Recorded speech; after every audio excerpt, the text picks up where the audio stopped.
निहत्ते फलस्तीनियों के खिलाफ जुल्म के पहाड़ तोड़ने वाले इसराइल का साथ देने वाला अमेरिका अब खुद मुजाहिरों की आग में जलने लगा है। अमेरिकी रियासत कैलिफोर्निया के शहर लॉस एंजलस से शुरू होने वाले पुरतशद्दुद मुजाहिरे अब अमेरिका के मजीद कई शहरों में फैल गए हैं। इन मुजाहिरों की क्या सूरत हाल है, आइए आपको तफसील से बताते हैं।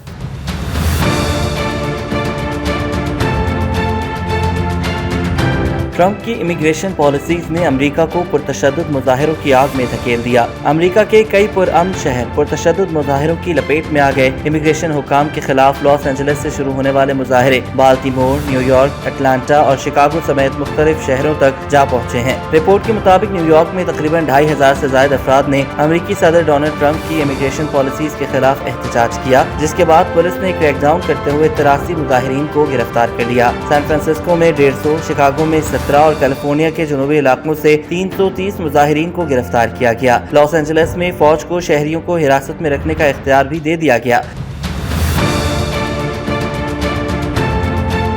पुरतशद्दुद मुजाहिरों की वजह से लॉस एंजलिस के बाद वाशिंगटन में भी कर्फ्यू नाफिज हो गया। वाशिंगटन की मेयर लीजा ब्राउन की जानिब से जारी एलामिये के मुताबिक कर्फ्यू मुकर्रर 9:30 बजे से सुबह 5 बजे तक नाफिज रहेगा। कर्फ्यू के दौरान हर शहरी के लिए पाबंदी करना लाजमी करार दिया गया है। तमाम इमरजेंसी अमला, मीडिया के नुमाइंदे, इलाके के रिहायशी, काम पर जाने या वापस आने वाले अफराद और करीबी फुटबॉल मैच से वापस जाने वाले लोग पाबंदी से मुस्तस्ना होंगे। लॉस एंजलिस शहर में गैर कानूनी इमिग्रेंट्स के खिलाफ छापों की वजह से पुरतशद्दुद मुजाहिरे शुरू हुए थे। मुश्तइल मुजाहिरीन ने सरकारी अमलाक को शदीद नुकसान पहुंचाया और दर्जनों गाड़ियों को नजर आतिश करने के साथ साथ मरकजी शाहराहें बंद कर दी थीं। पुलिस की गाड़ियों पर पथराव के बाद वाकयात भी पेश आए थे, जिससे कई एहलकार जख्मी हुए थे, जिसके बाद हुकाम ने मरकजी इलाके में रात 8 बजे से सुबह 6 बजे तक इमरजेंसी कर्फ्यू नाफिज किया। हुकाम के मुताबिक मुजाहिरों के दौरान लूट मार भी की गई थी। पुरतशद्दुद मुजाहिरे और एहतजाज उस वक्त शुरू हुए जब अमरीकी इमिग्रेशन और कस्टम्स इन्फोर्समेंट हुकाम ने गुज़श्ता जुमे को मुतादिद मुकामात पर तलाशी लेना शुरू की थी।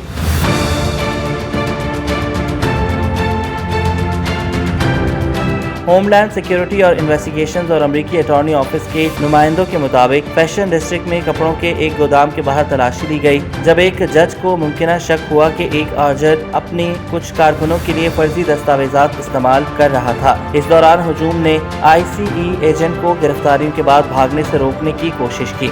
एक और एहतजाज उस वक्त शुरू हुआ जब मुजाहिरीन ने देखा कि हिरासत में लिए गए अफराद को मुबैना तौर पर इमारत के तहखाने में रखा गया है। इसके बाद पैरामाउंट में उस वक्त मुजाहिरे शुरू हो गए जब बज़ाहिर विफाकी कानून नाफिज करने वाले अफसरान इलाके में एक और इमिग्रेशन ऑपरेशन कर रहे थे। ये एहतजाज करीबी शहर कॉम्पटन में भी फैल गया। LA काउंटी के शारिफ रॉबर्ट लोना ने बताया कि मुजाहिरे में 400 अफराद शरीक थे। इन गिरफ्तारियों के नतीजे में मुजाहिरीन विफाकी हिरासती मरकज के बाहर जमा हो गए और इन्हें रिहा करो, इन्हें रहने दो के नारे लगाते रहे।